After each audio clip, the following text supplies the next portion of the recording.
اللهم صل على محمد وآل محمد. A'udhu billahi minash shaitanir rajim, bismillahir rahmanir rahim, en el nombre de Dios el clemente, el misericordioso, la paz de Dios sea con todos sus profetas, desde Adán hasta Muhammad sallallahu wasalamu alayhi majma'in.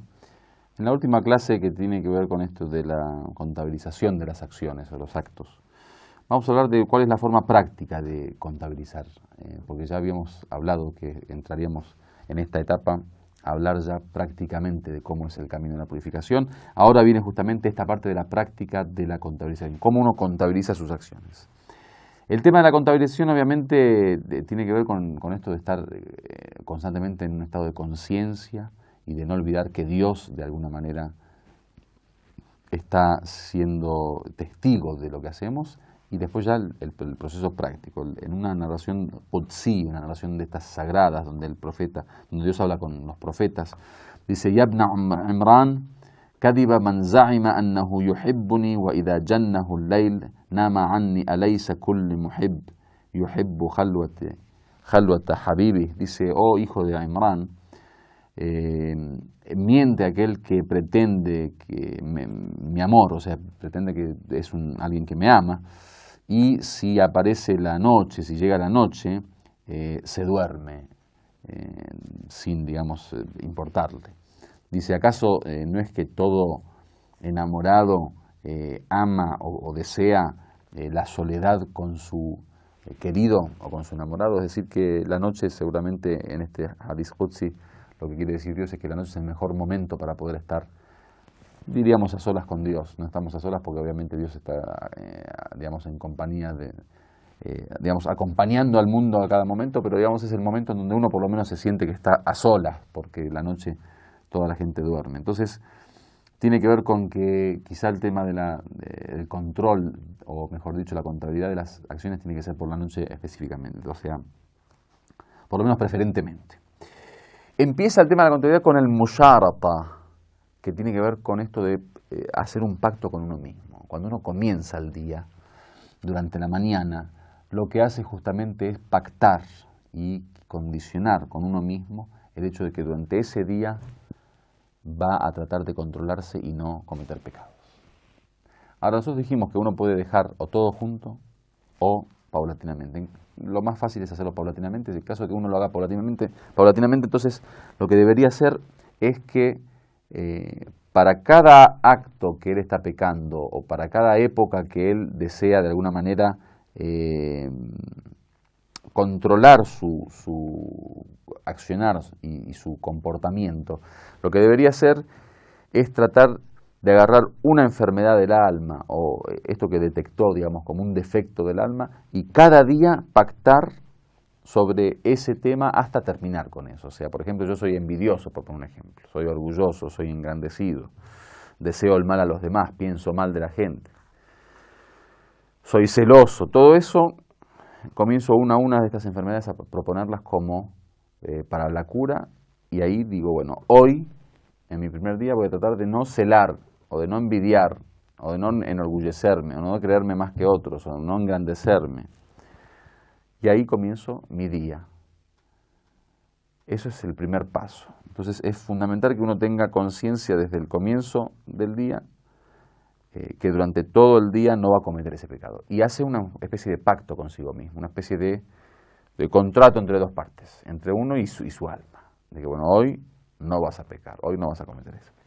Ese es el primer paso. El segundo paso tiene que ver con la misma muráqaba que venimos hablando, es el autocontrol. Es decir, que durante el día también yo tengo que estar controlando si cumplí con el pacto o no, si estoy conforme con mi accionar o no, si estoy de acuerdo con lo que había, digamos, puesto como condición o no. Dice el Imam Ali con respecto a este tema: Inna al-hazm min shughul nafsihi fa aslaha, inna al-hazimu man shaghala nafsahu fa aslahaha wa habasaha an ahwaiha wa ladhatiha fa malakaha wa inna lil-aqil bi nafsihi an ad-dunya wa ma fiha wa ahlaha shughla. Dice acerca de la persona tiene que tener, digamos, ocuparse de su alma, mejorarla, reformarla, dominarla o, digamos, aprisionarla de sus deseos y de sus placeres y tenerla en su poder, digamos, mantenerla bajo su poder.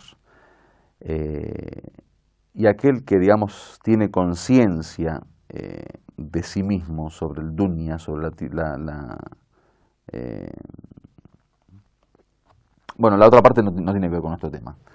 Lo importante es esto, que la persona que se siente, digamos, comprometido por este pacto que hizo durante la mañana, tiene que tener un autocontrol de tal modo de sentir que su alma él la tiene que manejar, tiene que tener un control tanto de tener cuidado, digamos, y precaución de no caer en el pecado, y también tener el control del alma, o sea, sentirse que él maneja el alma, o sea, como dice, reformarla, mejorarla, arreglarla, mantenerla prisionera de sus deseos, digamos, y sus placeres, o sea, no permitir que se libere hacia los deseos y placeres, y tenerla en su poder. Luego tenemos el tema de la misma muhasaba, que tiene que ver con la reprimenda al alma, o digamos, la forma en que uno recrimina al alma, en la forma en que uno también de alguna manera felicita a su alma, que es al final de la noche. Dijimos, el tema de la condición y el pacto es durante la mañana, al comienzo del día, después durante todo el día tenemos el control o el autocontrol, y al final de la noche tenemos esto que dijimos en la soledad con Dios, antes de dormir puede ser, o si estamos despiertos durante la noche, a últimas horas de la noche, esto de sentarnos con nosotros mismos y empezar a recordar, hacer un pasado de todo lo que hicimos durante el día. Y ahí comenzar a recordar, digamos, lo que hicimos de bien, lo que hicimos de mal.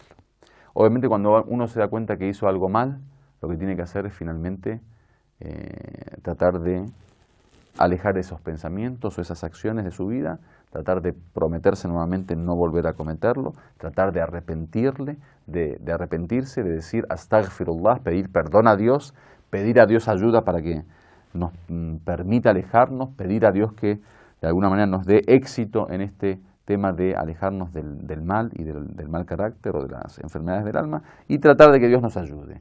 Y obviamente también tratar de alejarnos del shaitán y de Satanás, y tratar de, en todo caso, maldecirlo en el sentido de que Dios lo aleje de nosotros y aleje de su misericordia. Y después el recriminarnos, o sea, el sentirnos culpables y echarle la culpa a nuestro alma. Dice en un hadith el Imam Ali, man wabbaja nafsahu ala al-uyub irtada'at an kathrat ad-dhunub. Dice, aquel que de alguna manera recrimina a su alma, ¿no?, por los defectos, por los malos actos o los defectos. Dice, eso le permite cometer menos pecados, o sea, uno se siente más cohibido. Cuando uno está constantemente recriminando el alma, echándole la culpa, entonces se siente uno que no va a hacer tantos pecados. Finalmente tenemos las narraciones que dicen, por ejemplo, Laisa minna man lam yuhasib nafsahu fi kulli yawm. Dice, no es de nosotros, no pertenece a nosotros, dice el Imam al-Kadhim, aquel que a diario, o sea, todos los días no hace contabilidad o contabilización de su alma. فَإِنْ عَمَلَ حَسَنًا اسْتَزَادَ اللَّهُ. Dice, si hizo el bien, entonces le pide a Dios que le dé más de eso, o sea, que le permita tener éxito para hacer más. وَإِنْ عَمِلَ سَيِّئًا اسْتَغْفَرَ اللَّهُ وَتَابَ إِلَيْهِ. Dice, y si hizo el mal y de alguna manera se equivocó o cometió un pecado, entonces pide perdón a Dios y se arrepiente.